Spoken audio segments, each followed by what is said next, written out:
Chapter 24. Mary is just in time.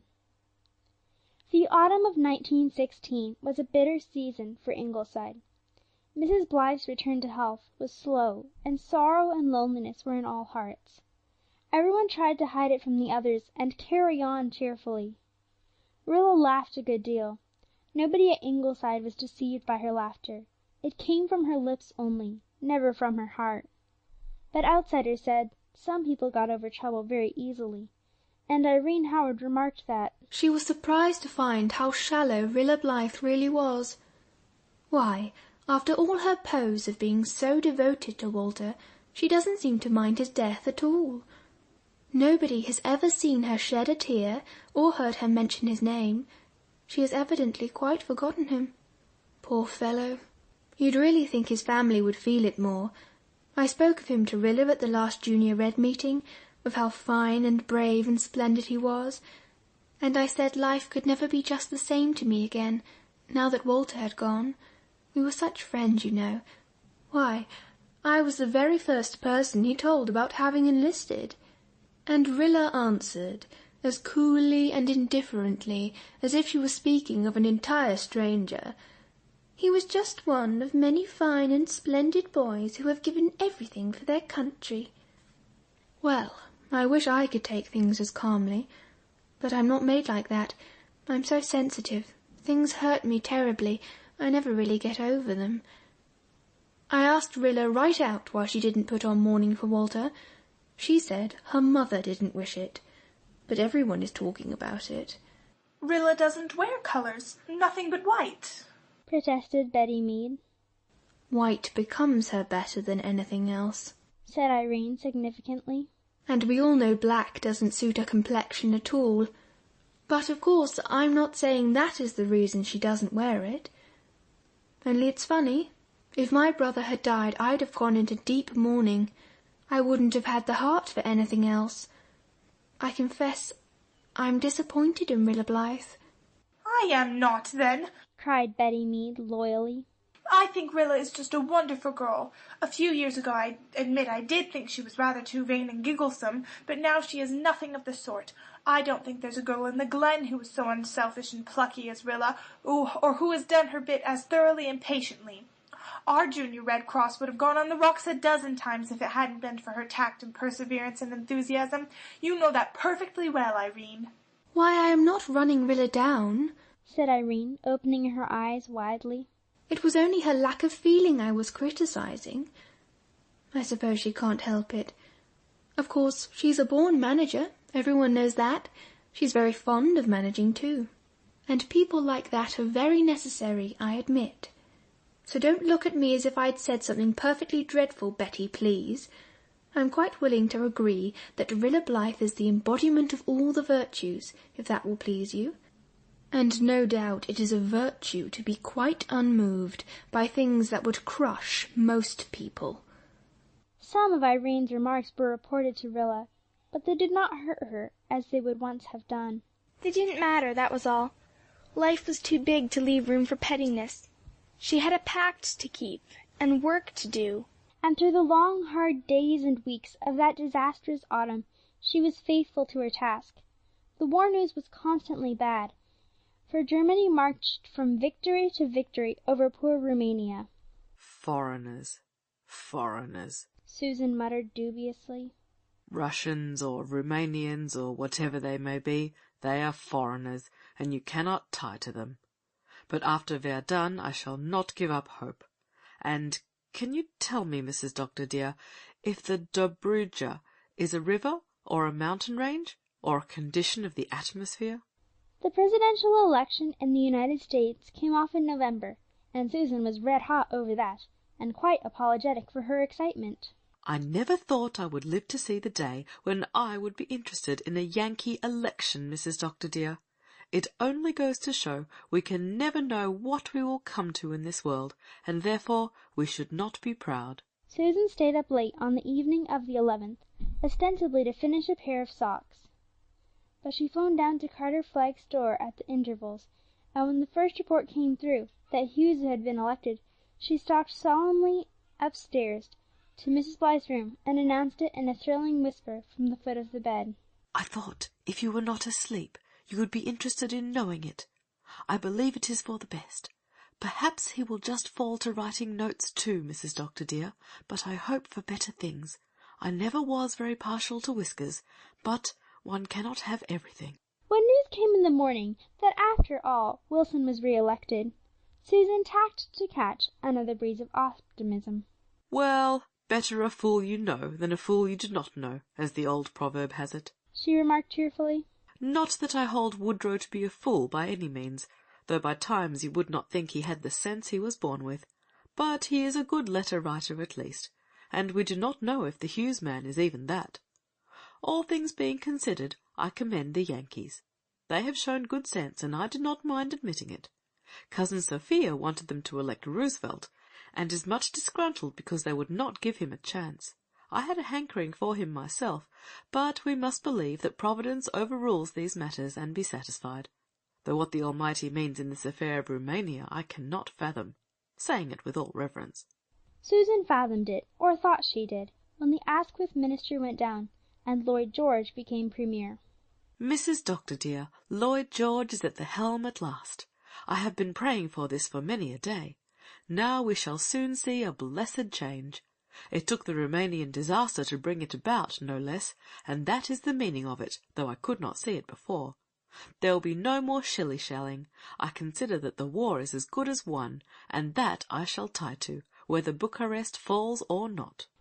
Bucharest did fall, and Germany proposed peace negotiations, whereat Susan scornfully turned a deaf ear, and absolutely refused to listen to such proposals. When President Wilson sent his famous December peace note, Susan waxed violently sarcastic. "Woodrow Wilson is going to make peace, I understand. First Henry Ford had a try at it, and now comes Wilson. But peace is not made with ink, Woodrow, and that you may tie to," said Susan, apostrophizing the unlucky president out of the kitchen window nearest the United States. "Lloyd George's speech will tell the Kaiser what is what, and you may keep your peace screeds at home and save postage." What a pity President Wilson can't hear you, Susan, said Rilla slyly. "Indeed, Rilla dear, it is a pity that he has no one near him to give him good advice, as it is clear he has not, in all those Democrats and Republicans," retorted Susan. "I do not know the difference between them, for the politics of the Yankees is a puzzle I cannot solve, study it as I may. But as far as seeing through a grindstone goes, I am afraid—" Susan shook her head dubiously. "that they are all tarred with the same brush." I am thankful Christmas is over. Rilla wrote in her diary during the last week of a stormy December. We had dreaded it so, the first Christmas since Courcelette. But we had all the Merediths down for dinner, and nobody tried to be gay or cheerful. We were all just quiet and friendly, and that helped. Then, too, I was so thankful that Jims had got better, so thankful that I almost felt glad. Almost, but not quite. I wonder if I shall ever feel really glad over anything again. It seems as if gladness were killed in me, shot down by the same bullet that pierced Walter's heart. Perhaps some day a new kind of gladness will be born in my soul, but the old kind will never live again. Winter set in awfully early this year. 10 days before Christmas we had a big snowstorm. At least, we thought it big at the time.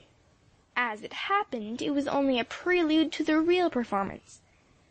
It was fine the next day, and Ingleside and Rainbow Valley were wonderful, with the trees all covered with snow, and big drifts everywhere, carved into the most fantastic shapes by the chisel of the northeast wind. Father and Mother went up to Avonlea. Father thought the change would do Mother good, and they wanted to see poor Aunt Diana, whose son Jack had been seriously wounded a short time before. They left Susan and me to keep house, and Father expected to be back the next day. But he never got back for a week. That night it began to storm again, and it stormed unbrokenly for 4 days. It was the worst and longest storm that Prince Edward Island has known for years. Everything was disorganized, the roads were completely choked up, the trains blockaded, and the telephone wires put entirely out of commission. And then Jims took ill. He had a little cold when Father and Mother went away, and he kept getting worse for a couple days. But it didn't occur to me that there was danger of anything serious. I never even took his temperature, and I can't forgive myself, because it was sheer carelessness. The truth is, I had slumped just then. Mother was away, so I let myself go. All at once I was tired of keeping up and pretending to be brave and cheerful, and I just gave up for a few days, and spent most of the time lying on my face on my bed, crying. I neglected Jims, that is the hateful truth. I was cowardly and false to what I promised Walter, and if Jims had died I could never have forgiven myself. Then the third night after Father and Mother went away, Jims suddenly got worse. Oh, so much worse, all at once. Susan and I were all alone. Gertrude had been at Lowbridge when the storm began, and had never got back. At first we were not much alarmed. Jims has had several bouts of croup, and Susan and Morgan and I have always brought him through without much trouble. But it wasn't very long before we were dreadfully alarmed. I never saw croup like this before, said Susan. As for me, I knew, when it was too late, what kind of croup it was. I knew it was not the ordinary croup, false croup as doctors call it, but the true croup, and I knew that it was a deadly and dangerous thing. And Father was away, and there was no doctor nearer than Lowbridge, and we could not phone, and neither horse nor man could get through the drifts that night. Gallant little Jims put up a good fight for his life. Susan and I tried every remedy we could think of or find in Father's books, but he continued to grow worse. It was heartrending to see and hear him. He gasped so horribly for breath, the poor little soul, and his face turned a dreadful bluish color, and he had such an agonized expression, and he kept struggling with his little hands as if he were appealing to us to help him somehow. I found myself thinking that the boys who'd been gassed at the front must have looked like that, and the thought haunted me amid all my dread and misery over Jims. And all the time the fatal membrane in his wee throat grew and thickened, and he couldn't get it up. Oh, I was just wild! I never realized how dear Jims was to me until that moment, and I felt so utterly helpless. And then Susan gave up. We cannot save him. Oh, if your father was here! Look at him, the poor little fellow. I know not what to do. I looked at Jims and thought he was dying. Susan was holding him up in his crib to give him a better chance for breath, but it didn't seem as if he could breathe at all. My little war baby, with his dear ways and sweet roguish face, was choking to death before my very eyes, and I couldn't help him. I threw down the hot poultice I had ready in despair. Of what use was it? Jims was dying, and it was my fault. I hadn't been careful enough. Just then, at 11 o'clock at night, the doorbell rang. Such a ring! It pealed over all the house above the roar of the storm. Susan couldn't go. She dared not lay Jims down, so I rushed downstairs. In the hall I paused just a minute. I was suddenly overcome by an absurd dread. I thought of a weird story Gertrude had told me once. An aunt of hers was alone in a house one night with her sick husband. She heard a knock at the door, and when she went and opened it there was nothing there. Nothing that could be seen, at least. But when she opened the door a deadly cold wind blew in, and seemed to sweep past her right up the stairs, although it was a calm, warm summer night outside. Immediately she heard a cry. She ran upstairs, and her husband was dead. And she always believed, so Gertrude said, that when she opened that door she let death in. It was so ridiculous of me to feel so frightened. But I was distracted and worn out, and I simply felt for a moment that I dared not open the door, that death was waiting outside. Then I remembered that I had no time to waste, must not be so foolish. I sprang forward and opened the door. Certainly a cold wind did blow in and filled the hall with a whirl of snow, but there on the threshold stood a form of flesh and blood, Mary Vance, coated from head to foot with snow, and she brought life, not death, with her, though I didn't know that just then. I just stared at her. I haven't been turned out, grinned Mary, as she stepped in and shut the door. I came up to Carter Flagg's 2 days ago, and I've been storm-stayed there ever since. But old Abby Flagg got on my nerves at last, and tonight I just made up my mind to come up here. I thought I could wade this far, but I can tell you it was as much as a bargain. Once I thought I was stuck for keeps. Ain't it an awful night? I came to myself and knew I must hurry upstairs. I explained as quickly as I could to Mary, and left her trying to brush the snow off. Upstairs I found that Jims was over that paroxysm, but almost as soon as I got back to the room he was in the grip of another. I couldn't do anything but moan and cry. Oh, how ashamed I am when I think of it, and yet what could I do? We'd tried everything we knew. And then all at once I heard Mary Vance saying loudly behind me, "Why, that child is dying." I whirled around. Didn't I know he was dying? My little Jims! I could have thrown Mary Vance out of the door or the window, anywhere, at that moment. There she stood, cool and composed, looking down at my baby with those weird white eyes of hers, as she might look at a choking kitten. I had always disliked Mary Vance, and just then I hated her. "We have tried everything," said poor Susan dully. "It is not ordinary croup." "No, it's the diphthery croup," said Mary briskly, snatching up an apron. "and there's mighty little time to lose. But I know what to do. When I lived over harbor with Mrs. Wiley years ago, Will Crawford's kid died of diphthery croup, in spite of 2 doctors. And when old Aunt Christina McAllister heard of it, she was the one brought me round when I nearly died of pneumonia, you know. She was a wonder. No doctor was a patch on her. They don't hatch her breed of cats nowadays, let me tell you. She said she could have saved him with her grandmother's remedy if she'd been there. She told Mrs. Wiley what it was, and I've never forgotten it. I've the greatest memory ever. A thing just lies in the back of my head till the time comes to use it. Got any sulphur in the house, Susan?" Yes, we had sulphur. Susan went down with Mary to get it, and I held Jims. I hadn't any hope, not the least. Mary Vance might brag as she liked. She was always bragging. But I didn't believe any grandmother's remedy could save Jims now. Presently Mary came back. She had tied a piece of thick flannel over her mouth and nose, and she carried Susan's old tin chip pan, half full of burning coals. "You watch me," she said boastfully. "I've never done this, but it's kill or cure. That child is dying anyway." She sprinkled a spoonful of sulphur over the coals, and then she picked up Jims, turned him over, and held him face downward, right over those choking, blinding fumes. I don't know why I didn't spring forward and snatch him away. Susan says it was because it was foreordained that I shouldn't, and I think she is right, because it did really seem that I was powerless to move. Susan herself seemed transfixed, watching Mary from the doorway. Jims writhed in those big, firm, capable hands of Mary. Oh, yes, she's capable, all right.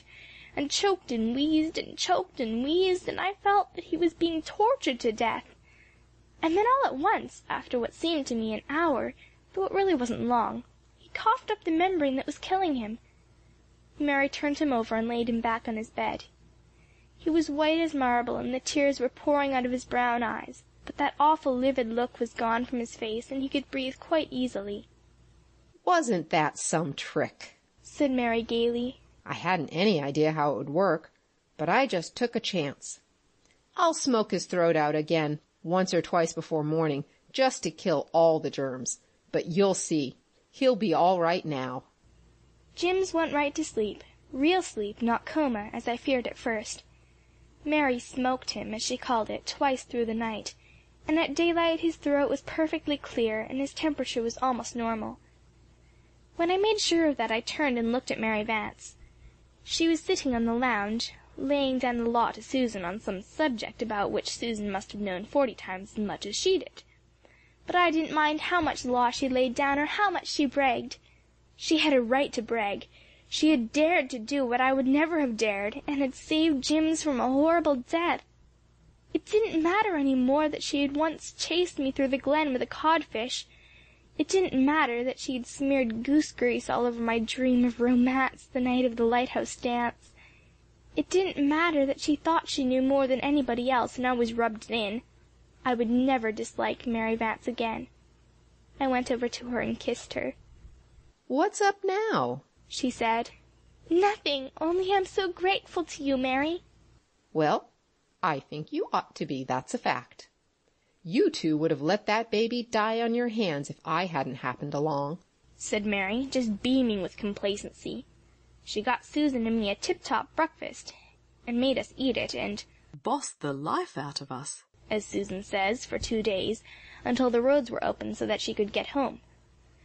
Jims was almost well by that time, and Father turned up. He heard our tale without saying much.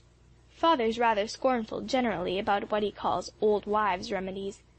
He laughed a little and said, "After this, Mary Vance will expect me to call her in for consultation in all my serious cases." So Christmas was not so hard as I expected it to be, and now the New Year's coming, and we're still hoping for the big push that will end the war, and little dog Monday's getting stiff and rheumatic from his cold vigils, but still he carries on, and Shirley continues to read the exploits of the aces. Oh, 1917, what will you bring? End of chapter 24.